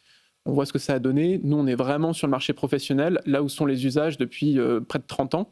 Et il y a une compréhension de ces devices qu'il n'y a pas encore dans le grand public, en fait. Oui, parce que quand on continue d'analyser un petit peu ce marché, et pour parler de la réalité mixte, puisqu'on voit que la VR aujourd'hui est quasiment morte et enterrée, la réalité mixte, c'est un peu le meilleur des deux mondes, finalement. Exactement. C'est la réalité augmentée, mais ça peut être aussi de la VR, puisqu'en fait, on peut opacifier l'écran qu'on a devant ses yeux. Bide aussi de l'Apple, du Vision Pro. Alors Apple ne le dira jamais, mais même si c'était prévisible parce que ce produit coûte horriblement cher, je ne sais même pas si Apple avait imaginé un tel échec finalement. Il s'en est vendu je crois, centaines de milliers, ce qui pour Apple est ridicule. Alors pour Apple, par rapport au smartphone, c'est ridicule. Dans l'industrie des casques, surtout à ce prix-là, c'est quand même vraiment pas mal. Voilà, je tiens quand même à recadrer un peu. C'est pas mal, mais quand on voit la force de frappe d'une boîte comme Apple qui vend des dizaines de millions d'iPhone tous les trimestres, on est sur des ordres de grandeur qui n'ont rien à voir. Alors, comme quand l'Apple Watch était sorti, c'était jugé un échec chez eux parce qu'ils en avaient vendu que quelques millions. En fait, ce que je veux simplement dire, c'est que connaissant Apple et passant du temps dans la Silicon Valley, ils n'arrêtent pas pour autant leurs investissements là-dedans. Alors, ils travaillent sur des lunettes, donc il y a le volet Smart Glass, mais ils travaillent tout autant sur les casques de réalité mixte. Donc, ils ne ralentissent pas. Ils ne ralentissent pas. Dans la R&D, on va dire, de la réalité mixte. Exactement. Pour eux, ils ont fait énormément d'investissements. Donc ça s'est matérialisé par le Vision Pro qui coûte très cher et qui est un produit qui a certains problèmes de poids et de confort et tout un tas de choses. C'est là où justement nous, on essaie un peu de briller en proposant autre chose à un prix complètement beaucoup plus abordable. Mais Apple investit toujours autant, tout comme Google, tout comme en fait Meta ne s'arrête pas vraiment. Vous verrez, ils sortiront des produits en deuxième partie de cette année. Mais effectivement, quand on regarde la tendance de loin, oui, bien sûr, la VR, purement la réalité virtuelle a ralenti, mais c'est la réalité mixte qui prend un peu le pas. Donc on va avoir ces deux mondes, les smart glass, l'AR pure, la réalité augmentée, et la réalité mixte de l'autre côté, où les usages sont complètement différents. Il n'y a pas d'immersion avec des lunettes, puisque c'est vraiment voilà, des notifications et de l'afficheur tête haute, alors que là on est sur la consommation de médias très riches, donc de la vidéo stéréoscopique. Voilà, les usages sont différents. Nous on continue de faire ce qu'on fait, on est validé par l'industrie. On a un enthousiasme énorme depuis l'annonce la semaine dernière à San Francisco que j'ai pu faire de cette magnifique version 2. On est très content de continuer. Alors c'est toujours aussi dur d'un point de vue business. Mais alors comment tu fais pour trouver l'argent pour sortir ce produit? Après on va rentrer dans le détail parce que évidemment il y a plein d'innovations, etc. Il y a aussi une réorientation vers le business. J'ai l'impression que le premier, tu hésitais entre on va dire les usages, on va dire consommateurs et professionnels. Là, visiblement, c'est vraiment professionnel. Mais ça coûte combien de développer un casque comme ça aujourd'hui? Alors, développer le casque, c'est plusieurs millions d'euros. Qu'on a investi à travers de levées de fonds et puis du chiffre d'affaires qu'on a pu faire au fur et à mesure des années, des commandes, etc. Le mettre sur le marché, c'est plusieurs dizaines de millions d'euros. C'est quoi? C'est le marketing? C'est la fabrication? C'est la fabrication surtout, voilà, parce qu'on fait du hardware, donc on pose quelque chose sur la table et ça coûte très cher, avec des composants de pointe en électronique, mais aussi en optique, etc. On pourra l'aborder rapidement. Et puis après, effectivement, il y a le marketing, accompagner les entreprises clientes sur leur contenu, et tout ça, c'est beaucoup d'efforts. Et pour autant, on est un des casques les plus anticipés de l'année, donc on reste très positif. C'est juste que côté business, levée de fonds et attractivité en France, voilà, j'ai pas honte de le dire, c'est très compliqué. C'est compliqué. Tu arrives à trouver de l'argent ici en France ou pas aujourd'hui? Non, je n'y arrive pas. Très simplement. C'est-à-dire qu'on a développé un produit grâce à un partenariat de plusieurs millions qu'on a signé avec Google l'année dernière, donc déjà de l'argent américain, qui était plutôt bienveillant. J'ai toujours pas trouvé de relais en France, malheureusement, à date. On est toujours... En fait, il y a une dichotomie énorme entre l'attente des professionnels dans le monde de la défense, du médical et de l'industrie sur les usages de ces casques. On peut penser au guidage de drones, à l'assistance à un chirurgien. Enfin, il y a plein de choses incroyables à faire. Il y a un boulevard devant nous qui était délaissé par les acteurs de la et que le Vision Pro met bien en avant d'ailleurs. Le Vision Pro met bien en avant. mais qui est en fait délaissé par la big tech, parce que les big tech en fait aux États-Unis ne pensent qu'au consumer, même Apple en fait quelque part. Et c'est là où nous on a une brèche énorme, parce qu'on est européen, donc on a un positionnement de vie privée qui n'a absolument rien à voir, et on arrive à faire un produit qui est parfois meilleur qu'eux. C'est-à-dire que là, le produit qu'on a montré, qui a des nouvelles lentilles, on a le plus grand champ de vue de n'importe quel casque. C'est-à-dire que le grand champ de vue, ça veut dire que quand tu mets ton système, tu as une vision horizontale qui est la plus large possible par rapport à tous les casques qui existent. Exactement. Alors, par exemple, dans le Vision Pro ou dans les casques de Meta, on a à peu près 100 degrés de champ de vue. Nous, on arrive avec 126 degrés de champ de vue horizontal. C'est nettement plus, c'est plus de 25%. Et ça, c'est dû à quoi? C'est à l'optique, aux lentilles? C'est des prouesses optiques, c'est un travail de l'équipe sans relâche sur le design mécanique aussi du casque, c'est de l'optimisation à tous les étages. C'est un travail d'orfèvre fait par des petits Français. On peut être très très fiers de ça et qui est salué, donc, comme j'ai dit, par l'industrie. Il suffit de voir en ligne les retours déjà sur l'annonce. Donc on est en train de vivre cette dichotomie entre en fait, un manque de compréhension locale peut-être de ce qu'on fait, ou peut-être un manque d'expression et de pitch peut-être, mais on est très très fiers. Je pense qu'on va en vendre des dizaines, voire des centaines de milliers, et je suis très confiant pour la suite. C'est juste, je suis un peu déçu. De ne pas être accompagné par ton pays d'origine, on va dire. Oui. C'est ça. Oui. C'est vrai que c'est un problème. Un mot sur les nouveautés donc, de ce produit par rapport à la précédente version. Donc, nouvelle lentille, nouvelle optique qui permet d'avoir un champ de vision plus élargi. Et évidemment, toujours comme partenariat Qualcomm, qui est incontournable en fait dans le domaine de la réalité mixte, avec des processeurs étudiés pour, c'est ça? Exactement. Dès qu'on ne s'appelle pas Apple, on va avoir Qualcomm. Pour ces puces. Ce sont les leaders du marché. C'est un très grand partenaire qu'on a depuis maintenant 7 ans. Ouais. On les connaît très très bien. Et qui t'accompagne aussi, qui ont adhéré à ton projet dès le départ. Tu étais venu nous en parler il y a quelques mois de cela. Ils sont à fond avec nous sur le produit, ils comprennent vraiment les usages et ils nous accompagnent aussi bien sur la supply chain que même au niveau marketing. Donc on a quand même un très grand partenaire américain encore là-dessus. Il y a la lentille, le grand champ de vue, un nouvel écran. L'écran est très intéressant parce qu'il a été payé par Meta. En fait, on a récupéré un écran d'un casque Meta qui a été annulé. Waouh. Ouais. Ok. Voilà. Sur la supply chain, en fait, il y a des 2 plus grands fabricants d'écrans au monde nous ont dit, écoutez, on est embêtés, on a un super écran qui a été payé par un client et le client a annulé le casque, donc voilà. Et il était déjà fabriqué cet écran? Il était déjà fabriqué, donc on n'a pas eu, nous, petite start-up, à payer le développement d'un écran custom magnifique. Ok. Donc on a un écran magnifique. Et là, comment ça se passe? Ils te le bradent, en fait? Ils te font des super discounts sur cet écran, ou comment ça se passe? Alors, non, il n'est pas bradé. Alors, il est certes très peu cher par rapport aux écrans du 4K du Vision Pro. Okay. Donc c'est pour ça qu'on a un produit qui au final est beaucoup plus abordable. J'ai lu qu'il coûtait $30. C'est un peu l'ordre de grandeur? C'est l'ordre de grandeur, c'est $30 par écran, effectivement. Alors qu'un écran d'un Vision Pro, c'est $300. Exactement. En fait. Parce que c'est l'OLED, parce que c'est la 4K, etc. C'est des process différents, c'est une résolution plus importante aussi. Donc oui, on a des écrans incroyables à un prix très abordable. On a des nouvelles caméras Sony pour en fait venir récupérer la réalité, vous la réinjecter dans le casque pour la partie réalité mixte. On a un volume de tracking pour vos mains, les contrôleurs et l'interaction qui est aussi très très grand, qui couvre toute la demi-sphère devant l'utilisateur. Donc les 4 caméras en fait aux extrémités du casque s'occupent de ça. Donc tu n'as pas besoin de manette, tu n'as pas besoin d'interface? C'est vos mains directement qui font l'interface. On est aussi compatible avec des manettes pour des gens qui veulent utiliser des applications qui requièrent peut-être plus de précision. Il y a un redesign complet ergonomique où on a gardé les bonnes idées de la version 1, où par exemple on a ce qu'on appelle le flip-up, donc c'est juste la capacité de le relever comme une visière, de pouvoir porter ses lunettes avec. Enfin voilà, c'est plein de petites choses qui, mis bout à bout, font qu'en fait on a une proposition de valeur extrêmement intéressante. Tu parlais tout à l'heure que Google était un partenaire important.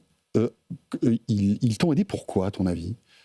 À l'intérieur, c'est quoi? C'est Android XR? Alors, on a travaillé avec eux l'année dernière pour être compatible avec Android XR. Android XR, c'est il y a Android Auto, Android pour les frigos et puis pour les smartphones. Et Google s'est lancé dans la course de faire son OS. Donc ils ont compris qu'ils n'étaient pas très bons en hardware. Donc ils se sont alliés à des sociétés comme Sony, Samsung et Lynx. Ce qui est quand même incroyable de mettre tout ça dans une même phrase. Incroyable. Voilà. Ouais. Donc, Sony, Samsung, Lynx. Voilà. C'est chouette. Beaucoup. On est là. On avait pu faire ça et donc on avait testé et porté Android XR sur notre matériel. Simplement, Android XR n'est pas prêt tout de suite, donc ils sont juste sortis avec Samsung et les prochains produits seront plutôt pour mi-2027 sont repoussés. Et donc, on a mis ça en pause avec eux et le casque, lui, va sortir avec notre OS. C'est-à-dire qu'en parallèle de travailler avec Google, on n'a surtout pas arrêté de travailler sur notre système d'exploitation souverain, qui est quand même la poignée de l'éventail d'un système. Hein. On ne voulait pas uniquement faire un casque Google. Pour nos clients, donc dans la défense et le médical, c'est capital. Mais ça veut dire que demain, on pourrait choisir l'OS qu'on veut sur ce type d'appareil ? Voilà, c'est une autre liberté qu'on apporte avec une plateforme très ouverte. Je ne serais pas étonné que dans les premières semaines où on va le commercialiser cet été, il y ait des gens qui arrivent à faire tourner Linux dessus. Ok, voilà. D'accord. Alors, on a une info, ça devrait sortir cet été ? Tout à fait. C'est ça ? Voilà, donc là, on est en train de fabriquer les premières centaines sur la chaîne pour tester la chaîne de production. Donc on a validé toute l'électronique, l'optique, tous les process de calibration. Donc on est prêt. La chaîne d'assemblage est prête. On a d'ailleurs les 1000 premiers écrans pour faire les 500 premiers casques qui ont été reçus à l'entrepôt. Donc on est vraiment... voilà. Et c'est assemblé où ça ? Alors c'est assemblé à 2 endroits. Le bloc optique, donc le bloc avec la lentille et l'écran, est assemblé à Taïwan, à Taichung précisément. Et le reste, tout le casque, avec ses blocs optiques, est assemblé lui à Shenzhen, en Chine continentale. D'accord. Parce qu'on n'a pas la possibilité de le faire ici, ou alors j'ai essayé de financer ça à un moment, mais ça coûte trop cher. Ça coûte trop cher, c'est trop compliqué. Je regrette énormément d'avoir passé du temps là-dessus, mine de rien. On peut cependant le produire aussi au Vietnam ou en Turquie. Okay. Voilà. On a parce que pour le vendre à des clients qui demandent des normes compatibles OTAN, etc. Il faut que ce soit fabriqué en Europe. Il faut que ce soit fabriqué pas en Chine. Voilà. Oui. En tout cas aux frontières de l'Europe. Dernière question, on a parlé tout à l'heure de lunettes. Est-ce que c'est la prochaine étape de Lynx, si tout va bien, si voilà, tu rencontres le succès mérité avec le R2, est-ce que la prochaine étape naturelle, c'est de faire des lunettes connectées ou pas du tout ? Alors, tout à fait. Et comme les casques, on va interpréter ce device de lunettes à notre sauce, en faisant pas la même chose que les autres, comme on a pu le faire en fait avec... Tu y travailles déjà ? Vous pensez déjà à ça ? Bien sûr, on évalue absolument tout ce qui se fait, tous les types d'écrans, tous les types de projecteurs, que ce soit de la VR, de l'AR ou de la réalité mixte, on regarde absolument tout, on teste tout, et on travaille bien sûr là-dessus. C'est quoi, à ton avis, est-ce qu'on imagine que la paire de lunettes connectées pourrait remplacer le smartphone ? C'est quelque chose que tu imagines, ou est-ce que finalement on aura toujours un device à proximité et des lunettes pour avoir le prolongement de ce device ? Alors je crois très fort que les lunettes connectées seront un énorme marché, et on le voit déjà en fait. Avec écran ?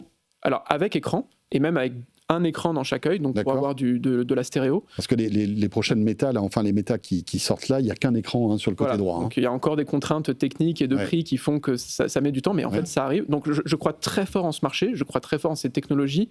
Par contre, remplacer le smartphone, je ne crois pas. C'est-à-dire que la montre connectée n'a pas remplacé le smartphone, l'iPad non plus. Je pense que ça va être un écran en plus, un dispositif en plus, mais je n'irai pas remplacer mon smartphone tout de suite, en tout cas dans les 10 prochaines années avec une paire de lunettes. Et Apple va se lancer sur ce marché forcément. Ils travaillent déjà là-dessus et oui, ils sont à fond, je peux vous dire qu'ils sont à fond là-dessus. Voilà, passionnant tout ça. Bon vent à Lynx, bon vent au R2. On pourra commander tout ça quand ? Dès maintenant ? Cet été. D'accord, donc les commandes ne sont pas encore ouvertes ? Non, on prend les commandes quand on a l'inventaire. Quand vous avez l'inventaire. Sûr que vous puissiez être livré en 48 heures. Tu viendras nous reparler de tout ça en juin ? Bien sûr. Quand on lancera justement les commandes ? Bien sûr. Merci beaucoup. C'était Stan Larocque, le fondateur et le PDG de Lynx. Voilà, une boîte française qui se démène pour fabriquer un produit hardware, et Dieu sait si c'est compliqué de fabriquer du hardware, dédié à la réalité mixte. Ce Tech & Co est terminé, on sera là demain, jeudi, bien évidemment, dès 19h30. Vous le savez, comme chaque soir, merci de nous avoir suivis, et à demain avec plaisir.